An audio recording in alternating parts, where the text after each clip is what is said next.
Hello students, welcome back to the topic maths classes. Hope you are enjoying the videos and the channel right. हम लोगों ने last video में अपना trigonometry start किया था, जहां पे मैंने आपको ट्रिग्नोमेट्री का इंट्रोडक्शन दिया था कि ट्रिग्नोमेट्री में होता क्या है, क्योंकि ये हमारे लिए बिल्कुल नया चैप्टर है। हाँ जी बेटा, तो सबसे पहले हमें इसकी टर्म्स क्या होती है, क्या होता है, रिलेशन क्या होते हैं, हमारे उसमें क्या किस तरह से रेसिप्रोकल होता है, वो सब पता होना बहुत जरूरी था राइट बेटा। और जो चीजें हमने लास्ट वीडियो में डिस्कस की थी वो पूरा कंप्लीट इंट्रोडक्शन था हमारा ट्रिग्नोमेट्री के लिए राइट। आज की वीडियो से हम क्वेश्चन स्टार्ट करेंगे। हाँ जी, हम इसमें सिर्फ एनसीईआरटी करेंगे क्योंकि एनसीईआरटी से ही मेनली क्वेश्चंस आते हैं। बाकी जो सीबीएसई के क्वेश्चंस है, I will give you those questions as practice. हाँ जी, तो आज हम लोग स्टार्ट करने वाले हैं एक्सरसाइज 8.1। हाँ जी, और बेटा अगर आपको चैनल अच्छा लग रहा है तो please do share and subscribe the channel. हाँ जी, और उसको लाइक, चैनल को लाइक भी करें, ठीक है बेटा। और हमारा वही जो मैं बताता हूँ आपको, हमेशा अपनी वीडियो क्वालिटी को 720 पिक्सल पे सेट करके देखा कीजिए वीडियो को, आपको क्लैरिटी ज्यादा अच्छी आएगी राइट बेटा। जो आपको मतलब बोर्ड पे लिखा होता है वो आपको बहुत अच्छे से दिखाई देगा, ठीक है जी बेटा। तो चलिए शुरू करते हैं हम अपना एक्सरसाइज 8.1। मैंने क्वेश्चन नंबर फर्स्ट लिखा है, this is the NCERT exercise 8.1। जिसके पास में होप एनसीईआरटी की बुक सबके पास होगी, जिसके पास में नहीं है वो पीडीएफ भी डाउनलोड कर सकता है, ठीक है बेटा। इजीली अवेलेबल है हमारा एनसीईआरटी की साइट पर, ठीक है। चलिए देखिए हमारा क्या कह रहा है क्वेश्चन है, in triangle ABC right angle at B.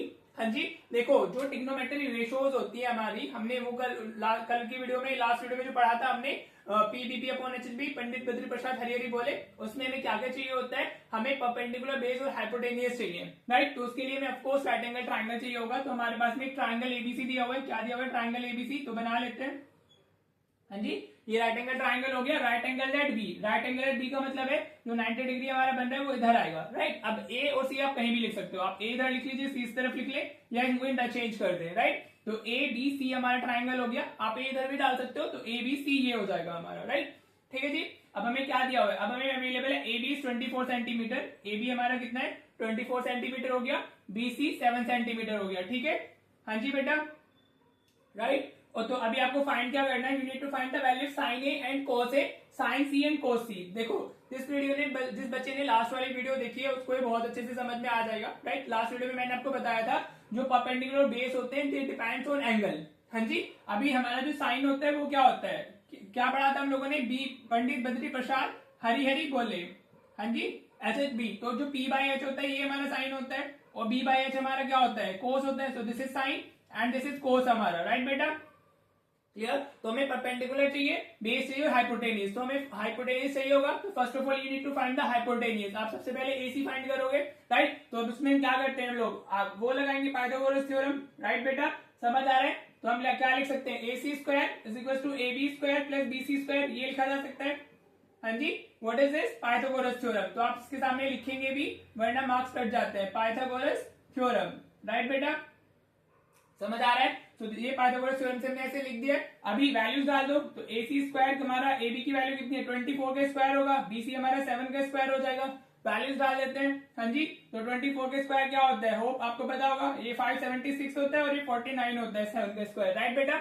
हाँ जी, तो ए सी स्क्वायर हमारा कितना है 625, और 625 किसका रूट होता है हमारा, it is the root of 25 right बेटा। सो ए सी की वैल्यू कितनी आ गई हमारी 25 सेंटीमीटर आ गई। हाँ जी, तो we find the hypotenuse also, ठीक है, समझ आ रहा है। अब हमें क्या लिखना है, साइन ए, फर्स्ट पार्ट में हमें साइन ए और कोस ए की वैल्यू बतानी है राइट बेटा। तो साइन ए कौन से एंगल की हम बात कर रहे हैं, मैंने बताया था जो ट्रिग्नोमेट्रिक टर्म्स होती है they are always followed by the हमारा एक एंगल। हाँ जी, तो ये एंगल ए की बात हो रही है। अब एंगल ए के लिए हाइपोटेनियस क्या होगा राइट। लास्ट क्लास में मैंने आपको बताया, लास्ट वीडियो में हमने पढ़ा था कि जो एंगल के सामने, जिस एंगल की बात हो रही है उस एंगल के सामने वाली जो साइड होती है that act as the perpendicular right. तो ये क्या होगा हमारा, ए के लिए परपेंडिकुलर क्या हो जाएगा, this B C. Are you getting बेटा। तो साइन ए की वैल्यू कितनी होगी, परपेंडिकुलर अपॉन हाइपोटेनियस। परपेंडिकुलर क्या है हमारा बीसी, और हाइपोटेनियस क्या है हमारा एसी। समझ आया बेटा, साइन क्या होते हैं परपेंडिकुलर अपॉन हाइपोटेनियस राइट। और ये दोनों वैरी करते हैं, परपेंडिकुलर बेस वैरी करते हैं according to the angle right. तो एंगल के सामने वाली जो साइड होती है, जिस एंगल की आप बात कर रहे हो उसके जो सामने जस्ट अपोजिट साइड जो होगी that act as the perpendicular. ये हम लास्ट वीडियो में अच्छे से समझ चुके हैं, ठीक है बेटा। तो अभी क्या हो जाएगा, परपेंडिकुलर इज हमारा दिस 7 और हमारा हाइपोटेनियस हो गया 25। तो आंसर हमारा हो जाएगा 7/25 राइट बेटा। साइन ए की वैल्यू आ गई, ऐसे ही आप कोस ए की वैल्यू लिख सकते हो। कोस ए हमारा क्या होगा, अब एक ही बात हो रही है, एंगल अभी हमारा चेंज नहीं हुआ है ना, एंगल ए ही है, तो एंगल ए के लिए अगर ये परपेंडिकुलर है तो जो रह गया वो बेस होगा। Are you getting? भाई ये हाइपोटेन्यूज तो लॉन्गेस्ट साइड होती है ना, अब जिस एंगल की हम बात कर रहे हैं उसकी जो अपोजिट साइड है it is acting as the हमारा परपेंडिकुलर, तो जो रह गया है लास्ट साइड जो बची है दैट एक्ट एज द हमारा बेस, तो ये क्या होगा हमारा ए बी बाय ए सी होगा। तो कोस ए की वैल्यू कितनी आ जाएगी 24/25, राइट बेटा? क्लियर हुआ? समझ आ रहे हैं? होप क्लियर हो रहा होगा। ये बहुत इंपॉर्टेंट है कि हम जिस एंगल की बात करते हैं उसके जस्ट अपोजिट वाली side act as the perpendicular और जो रह जाती है वो हमारी बेस हो जाती है, राइट बेटा? चलिए अब सेकंड पार्ट में क्या पूछ रहे हैं, साइन सी। क्या पूछ रहे हैं? Sine C. तो इस बार एंगल क्या है हमारा? सी है। Are you getting this? हाँ जी, आपको एंगल को फोकस करना है कि किस एंगल की बात की जा रही है, राइट? तो सी हमारा कौन सा एंगल है? This one is the C angle. हाँ जी, सी एंगल ये होगा ना, तो इसकी अपोजिट साइड कौन सी है हमारी? This A B, right? तो अभी सी के लिए जो परपेंडिकुलर है वो क्या है हमारा? ए बी है। होप आपको ये समझ आ रहा होगा बेटा। It is very important to understand this, ठीक है जी? जो एंगल है सिंपल सा कॉन्सेप्ट है, जिस एंगल की बात की जा रही है उसके अपोजिट जो साइड होगी that will be acting as the perpendicular, और जो फिर सेकंड रह जाती है that act as the base. तो साइन सी में हमारा जो परपेंडिकुलर है वो क्या? ए बी हो गया, तो ए बी बाई ए सी होगा। तो ए बी इसकी वैल्यू कितनी होगी हमारी? इट्स 24/25, राइट बेटा? क्या हो गई? 24/25 हो गई है। हाँ जी, क्लियर हो रहा है? और साथ में जो कोस सी होगा, कोस सी क्या हो जाएगा? अब कोस सी के लिए बेस ये हो जाएगा, बीसी हो जाएगा, तो बीसी अपॉन एसी आ जाएगा। So this will be 7/25। Hope आपको ये समझ आया होगा। क्या कॉन्सेप्ट है कि जिस एंगल के बारे में बात की जा रही है हमारे, उस एंगल की जो अपोजिट साइड होती है that act as the perpendicular. This is the very simple concept, इससे अलग कुछ नहीं है। हाइपोटेन्यूज तो हमेशा लॉन्गेस्ट साइड होगी ही, और फिर परपेंडिकुलर डिसाइड हो गया तो जो रह जाता है that act as the base only, right बेटा? होपफुली फर्स्ट क्वेश्चन आपको अच्छे से समझ में आ गया होगा, राइट? चलिए सेकंड क्वेश्चन भी देखते हैं कि उसको कैसे करना है, राइट? ऑलराइट बेटा, देखो ये हमारा सेकंड क्वेश्चन है एनसीईआरटी एक्सरसाइज 8.1 का। मैं एनसीईआरटी इसलिए करा रहा हूँ ताकि आपको अच्छे से समझ आ सके कॉन्सेप्ट हमारा है क्या, राइट? बाकी क्वेश्चन एनसीईआरटी से भी डायरेक्ट उठ के आ जाते हैं। अभी जो मैंने रिसेंट ट्रेंड देखा है 23 में या 24 में हमारा जो है 22 में है, एनसीईआरटी से काफी क्वेश्चन पूछे गए थे, चाहे हमारा बेसिक हो या वो हमारा स्टैंडर्ड हो, राइट बेटा? तो NCERT is a must to do book, उसका तो हर एक क्वेश्चन आपको आना ही चाहिए, specially for a few chapters, ठीक है? जिसमें से ये भी हमारा एक चैप्टर है, राइट? एनसीईआरटी में मेनली अभी हम 10th की बात करते हैं, तो सेकंड चैप्टर पॉलिनोमियल्स में उतना ज्यादा कंटेंट अवेलेबल नहीं है और क्वाड्रेटिक में उतना ज्यादा अवेलेबल नहीं है, ठीक है? जैसे सीबीएसई पूछता है, बाकी तो सब चैप्टर्स अच्छे हैं, वो तो सारे करने होते हैं, ठीक है बेटा? तो चलिए देखिए अब हमें क्या बताना है, हमें फिगर दी हुई है और हमें tan p minus cot r बताना है, राइट? जब हम tan की वैल्यू फाइंड कर रहे हैं तो we need to check angle p, और जब हम कोट की वैल्यू फाइंड करेंगे तो एंगल r के लिए डिस्कस करेंगे। मैंने बताया था ना tan लिखा होता है और कोट साइन tan इस तरीके से लिखे होते हैं, उनके साथ में हमेशा एक एंगल लिखा होता है। तो this is the angle p, ये क्या है हमारा एंगल p है, और ये एंगल हमारा r है कोट के साथ में, ठीक है जी?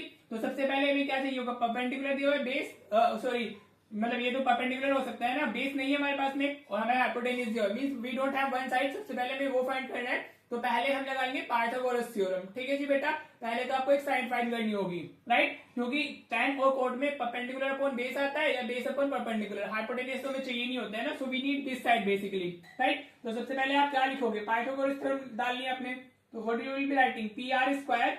हाँ जी, जिसको पाइथागोरस नहीं आते वो क्या होता है, जो हाइपोटेन्यूज लॉन्गेस्ट साइड होती है उसका स्क्वायर इक्वल होता है बाकी दोनों साइड्स के स्क्वायर के सम के, ठीक है जी? तो पी आर स्क्वायर को हम क्या लिख सकते हैं? P Q square plus Q R square, right बेटा? होप समझ आ रहा होगा।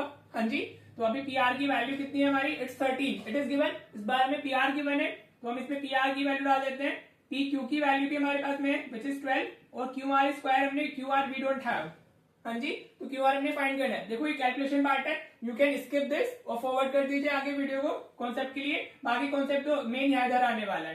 तो ये 169 हो गया, ये 144 है हमारा, right? Plus Q R square, right? हाँ जी, अभी हम इसको शिफ्ट करेंगे तो 169 minus 144 equals to Q R square आ जाएगा, राइट? अगर आप इसको सेपरेट करोगे तो what you will get? You will get 25 equals to Q R square.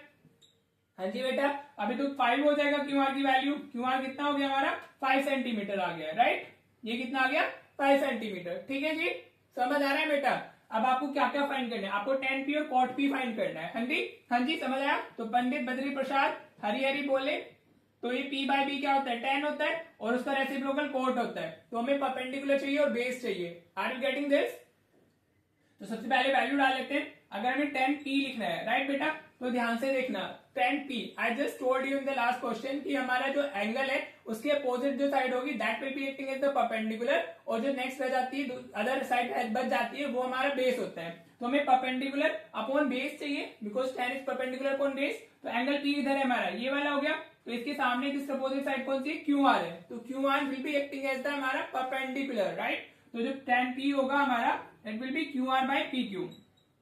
समझ आया बेटा? P के अपोजिट जो साइड है, देखो हाइपोटेन्यूज तो लॉन्गेस्ट होती है, उसमें तो कोई हमारा कंफ्यूजन है ही नहीं, राइट। फिर हमें परपेंडिकुलर कैसे डिसाइड करते हैं, जिस एंगल की बात हो रही है उसके जस्ट अपोजिट वाली साइड। ये एरो आपको बना के नहीं दिखाना है क्वेश्चन में, मैं आपको समझाने के लिए बता रहा हूँ, उसको एरो को ड्रॉ कर रहा हूँ, राइट।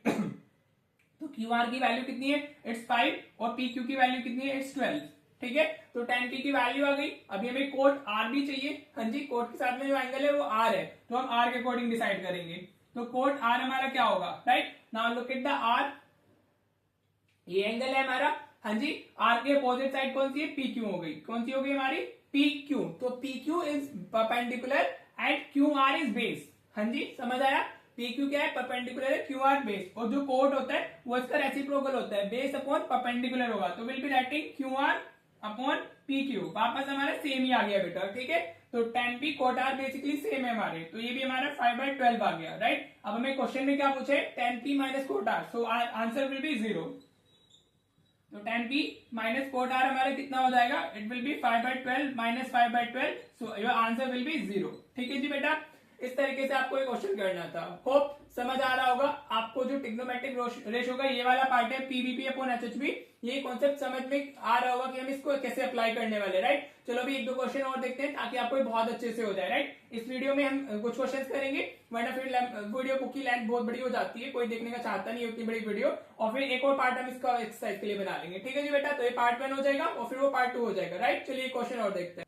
देखो बेटा, मैंने क्वेश्चन नंबर 5 लिया है, 3rd एंड 4th आप खुद से अपने होमवर्क में करने वाले हो, राइट। 3rd एंड 4th आप खुद से कीजिएगा, मैं 5th आपको समझा देता हूँ, हाँ जी, क्योंकि ऐसा क्वेश्चन डायरेक्टली पूछा जा सकता है कभी कभी। इसमें क्या होता है, इसमें कोई ट्राइंगल नहीं दिया होता है, तो एंगल हमारा सेम ही होता है, ठीक है। मतलब सेक थीटा हमें गिवन है, और बाकी हमें साइन थीटा, कोस थीटा और tan theta, cot theta, cosec theta हमने फाइंड करना है। बाकी 5 रह गए ना, वी हैव 1, टोटल 6 होते हैं हमारे, हाँ जी। तो चलिए देखते हैं कैसे करते हैं हम, हाँ जी। तो इसमें देखो कोई एंगल तो चेंज नहीं हो रहा है ना, तो जो इसके लिए थीटा, इसमें कॉमन एंगल है हमारा, तो इसमें थीटा है हमारा, वही बाकी सब भी के लिए भी वही रहने वाला है, राइट। तो हमें इसको कैसे करना होता है, सेक थीटा में गिवन है, तो सेक थीटा क्या हो गया हमारा 13/12, राइट। अब सेक किसका रेसिप्रोकल होता है, कॉस का, हाँ जी। ये बेटा फर्स्ट वीडियो में मैंने इसलिए सिर्फ इंट्रोडक्टरी वीडियो रखा था उसको, ताकि आप उसको बहुत अच्छे से सीख ले और फिर आप आगे इसमें कंटिन्यूअसली अपने कॉन्सेप्ट अप्लाई करो, राइट बेटा। तो सेक क्या हो जाएगा हमारा, ये हाइपोटेनियस अपॉन बेस होता है, क्या होता है हमारा, हाइपोटेनियस अपॉन बेस, ठीक है, क्योंकि कोस बेस अपॉन हाइपोटेनियस होता है, उसका रेसिप्रोकल सेक होता है, राइट। तो आप अपने कंफर्ट के लिए इसमें एक ऐसे ट्राइंगल बना सकते हो, जिसमें आपको कुछ नहीं करना है, एक 90 डिग्री दिखा देना है और इधर आपको एक थीटा डाल देना है, राइट बेटा। क्या डालना है, थीटा। अभी ये क्या हो गया हमारा हाइपोटेनियस, तो ये 13 हो गया, और ये थीटा है, तो ये परपेंडिकुलर होगा हमारा, और ये हमारा क्या होगा, बेस होगा, और बेस की वैल्यू हमारे पास में है, बेस हमारा कितना है 12 हो गया, हाँ जी बेटा, समझ आया, ठीक है। ये बेस है हमारा और ये हाइपोटेनियस है, राइट। तो अब आप पहले वो लगा लोगे, we know hypotenuse square equals to what, perpendicular square plus base square. ये क्या होती है हमारी पाइथागोरस थ्योरम होती है, मैं पेटी लिख रहा हूँ, आपको पूरा पाइथागोरस थ्योरम लिखना है, राइट। तो हाइपोटेनियस हमारा 13 का स्क्वायर हो गया, परपेंडिकुलर हमारा वी डोंट हैव, बेस हमने फाइंड करना है। अभी से लास्ट क्वेश्चन में भी शायद से सेम ही वैल्यू थी, तो हमें बेसिकली वही सेम ही है ना, ये 13 और 12, तो ये कितना आ जाएगा हमारा 5 आ जाएगा, कितना आ जाएगा 5, ये 169, ये 144 इधर माइनस होगा, ये आपको शो तो करना होगा एग्जाम में क्योंकि प्रेजेंटेशन मैटर्स। तो परपेंडिकुलर हमारा कितना आ गया, 5 आ गया। What is the value for P, it's हमारा 5, ठीक है जी। अब हम सारी वैल्यूज लिख देंगे, देखो एंगल में तो कोई चेंज नहीं है ना, हमने बाकी सारी वैल्यूज भी अकॉर्डिंगली लिखनी है, राइट। तो अगर मैं साइन थीटा की बात करता हूँ, तो साइन थीटा मेरा क्या होगा, परपेंडिकुलर अपॉन हाइपोटेनियस, हाँ जी, यही होता है ना PVP, पंडित बद्री प्रसाद हरी हरी बोले, हाँ जी।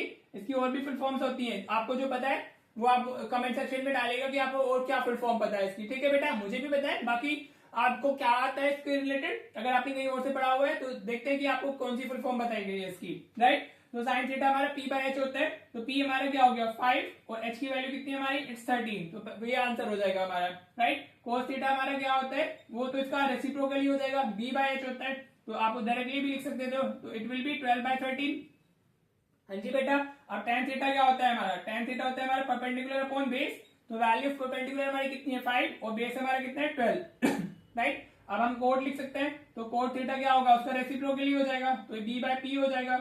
आर यू गेटिंग दिस, तो b बाय पी हमारा 12/5 हो जाएगा, राइट बेटा। तो ये आपके आंसर्स हो जा रहे हैं, and then we need to write the cosec theta as well, ठीक है। 1 2 3 4 5 हमें और फाइंड करने ना, तो कोसेक थीटा क्या होता है, मतलब रेसिप्रोकल ऑफ साइन, तो h by p होगा, so our answer will be 13/5। so these are your 5 answers for this question।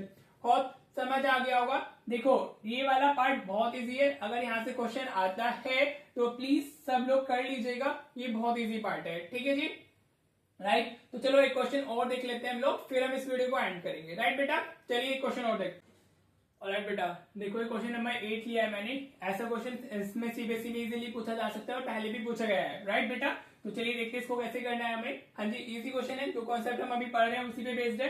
हमें क्या गिवन है, 3 cot a हमें इक्वल्स टू 4 गिवन है। क्या गिवन है हमें, 3 cot a, तो 3 cot a is equals to 4 given है हमें। हाँ जी बेटा, तो अभी तो cot a 3 को इधर शिफ्ट करेंगे तो cot a की वैल्यू कितनी आ जाएगी, इट विल बी 4/3, राइट बेटा। तो आपको एक ट्रिग्नोमेट्रिक रेशियो की वैल्यू पता है और आपको क्या चेक करना है, you need to check this equals to this, और यहाँ पे कोई एंगल चेंज नहीं हो रहा है, साइन जो एंगल है there is no change in the angle, तो जो इसके लिए बेस परपेंडिकुलर होंगे वो सबके लिए मतलब वही हमें यूज करने हैं मेनली। तो वी नो कोट क्या होता है हमारा, बेस अपॉन परपेंडिकुलर होता है, b बाय p होता है ना, it is the reciprocal of tan, tan हमारा p बाय b होता है और वो तो हमारा बेस अपॉन परपेंडिकुलर हो जाएगा। आर यू गेटिंग, तो आप ऐसे बना सकते हो, छोटा सा ट्रायंगल खुद की कंफर्ट के लिए आप बना सकते हो, आप इसको एंगल ए बोल दो, राइट बेटा। तो अभी ये कितना हो जाएगा हमारा, बेस इज 4 और ये 3, ठीक है। अगर एंगल ए ये हमारा तो उसके सामने परपेंडिकुलर होता है, तो परपेंडिकुलर हमारा 3 है, राइट। तो ये 3 4 5, राइट। तो ये क्या आएगा हमारा 3 4 5 का पाइथागोरियन ट्रिपलेट होता है, आप लिख लेंगे। देखो ये वाला पार्ट आप खुद से कर सकते हो, आई एम स्किपिंग दिस क्योंकि ये पाइथागोरियन ट्रिपलेट से आ ही जाएगा, राइट। एच की वैल्यू हमारी कितनी है, हमने फाइंड ही करनी है, जल्दी से कर देता हूँ, चलो 4 स्क्वायर प्लस 3 स्क्वायर, राइट। तो ये कितना होगा 16 प्लस 9 आ जाएगा, राइट। तो एच की वैल्यू कितनी आ गई, एच स्क्वायर 25, तो एच कितना आ गया हमारा 5 आ गया, राइट बेटा। इस तरीके से आप कर सकते हो। अब आप देखो आपको क्या क्या चाहिए, अगर हम एलएचएस को सिंप्लीफाई करते हैं तो हमें चाहिए अपना 10 और हमारा राइट हैंड साइड में हमें कोस और साइन चाहिए, तो पहले तीनों वैल्यूज लिख लेते हैं, फिर हम अकॉर्डिंगली एलएचएस और आरएच को सिंप्लीफाई कर लेंगे बेटा, ठीक है। तो अभी हमें 10a चाहिए, तो 10a क्या होगा, इट इज द हमारा रेसिप्रोकल ऑफ कोड, तो हम इसको डायरेक्ट लिख सकते हैं, 3/4 हो जाएगा वो p बाय b, तो ये कितना हो गया 3/4 हो गया, राइट। साइन ए में हमें क्या चाहिए होगा, p बाय h चाहिए हमें, आर यू गेटिंग दिस ना। तो p इज व्हाट 3 और h हमारा कितना है 5 आया है, राइट, एनी इशू। और cos a में हमें क्या चाहिए होता है, cos a के लिए हमें चाहिए b बाय h, तो ये हमारा हो गया 4/5, राइट बेटा। इतना पार्ट समझ आ गया, हाँ जी, होप ये क्लियर हो गया होगा। सो चलिए देख लेते हैं, अभी हम लोग अपना सिंप्लीफाई करते हैं, एलएचएस ले लेते हैं। हाँ जी, इस ट्रायंगल को आप इस तरफ बना लो, हमें उधर स्पेस चाहिए होगा, ये हमारा एंगल ए हो गया, दिस इज 3 4 5 और ये राइट एंगल ट्रायंगल है, हाँ जी। तो चलिए एलएचएस की अगर हम बात करते हैं, you should have to write like this, taking LHS. हाँ जी, कभी भी प्रूविंग का या चेक करने का क्वेश्चन आता है तो एलएचएस और आरएचएस को ऐसी तरीके से सिंप्लीफाई करते हैं, राइट। तो ये 1 माइनस 10 स्क्वायर है, तो हम वैल्यू डाल देते हैं 10 की, तो ये 1 माइनस 3/4 का स्क्वायर हो जाएगा, राइट बेटा, 3/4 का स्क्वायर, ठीक है जी। ये ऊपर दिख रही है ना, आप टेकिंग एलएचएस लेंगे तो हमें ये उठाना होगा 1 minus 10 square upon 1 plus 10 square. अब इसमें वैल्यू डाल रहे हैं, 10a की वैल्यू कितनी आई थी, it's 3/4, right, divided by 1 plus 3/4 का होल स्क्वायर हो गया, राइट बेटा, क्लियर हो रहा है। अब अगेन सिंप्लीफिकेशन का पार्ट है, ऊपर हमारे फ्रैक्शंस लिखे हुए हैं, तो ये 9/16 होगा, हाँ जी, इसके अपॉन में 1 डाल देते हैं। ऐसे ही डिनोमिनेटर में भी हमारा एक फ्रैक्शन लिखा हुआ है, तो ये 1 प्लस 9/16 हो जाएगा, राइट बेटा। हाँ जी, ये फ्रैक्शन को ऐड करना है, तो 16 इस तरफ जाएगा -9, तो ये कितना आ जाएगा न्यूमरेटर में 7/16 हो जाएगा, what you will be having 7/16, right बेटा, डिवाइडेड बाय ये 16 प्लस 9 25/16 हो जाएगा, क्या हो जाएगा 25/16। Are you getting this, what we are writing, hope आपको समझ आ रहा होगा। तो 16 से 16 कैंसिल, डिनोमिनेटर्स आर सेम तो कैंसिल हो जाते हैं। देखो this is called a compound fraction, ऊपर भी एक फ्रैक्शन है नीचे भी एक फ्रैक्शन है, तो अगर दोनों के आपके वो सेम होते हैं डिनोमिनेटर्स, तो वो कैंसिल हो जाते हैं, so you will get what 7/25।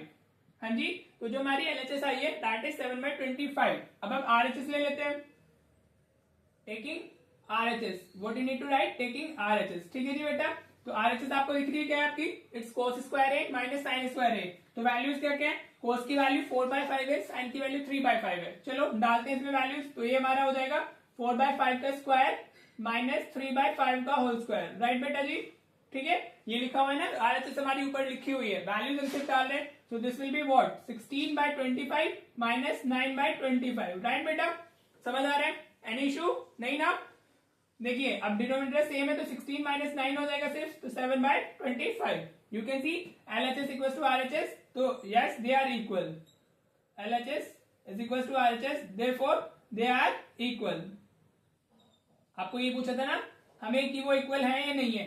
हाँ जी, हमें ये चेक करना था ना, यू नीड टू चेक। देखो वो अनइक्वल भी आ सकता था, ठीक है, व्हेन यू आर चेकिंग तो वो अनइक्वल भी हो सकता है, बट अगर लिखा होता है वेरीफाई, तो वेरीफाई के केस में फिर वो दोनों इक्वल ही आने चाहिए। Then you have to show कि वो दोनों इक्वल है। अगर चेक लिखा है तो वो इक्वल हो भी सकते हैं और नहीं भी। राइट, होपफुली आपको ये जो मैंने ट्रिग्नोमेट्रिक रेशियो के आज पढ़ाया है आपको ये क्लियर हो गया होगा अच्छे से। राइट, तो अभी हम इसका पार्ट 2 जो कुछ इसमें और 2-3 क्वेश्चंस इंपॉर्टेंट है वो हम नेक्स्ट वीडियो में करते हैं, and then we will end up this exercise. ठीक है जी बेटा, टिल देन प्रैक्टिस कीजिए। हमारे ऑलरेडी 8 चैप्टर्स हो चुके हैं चैनल पे, and this is the 9th chapter that we are doing on the channel.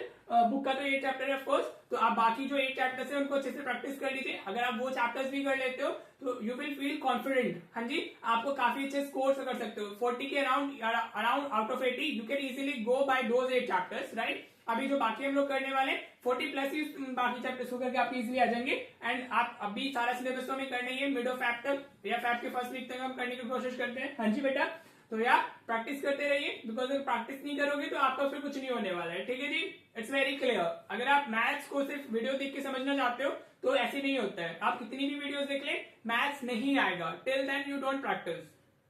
समझ आ रहा है बेटा? चलिए जी, फिर हम लोग मिलते हैं नेक्स्ट वीडियो में। Thank you so much for watching the video.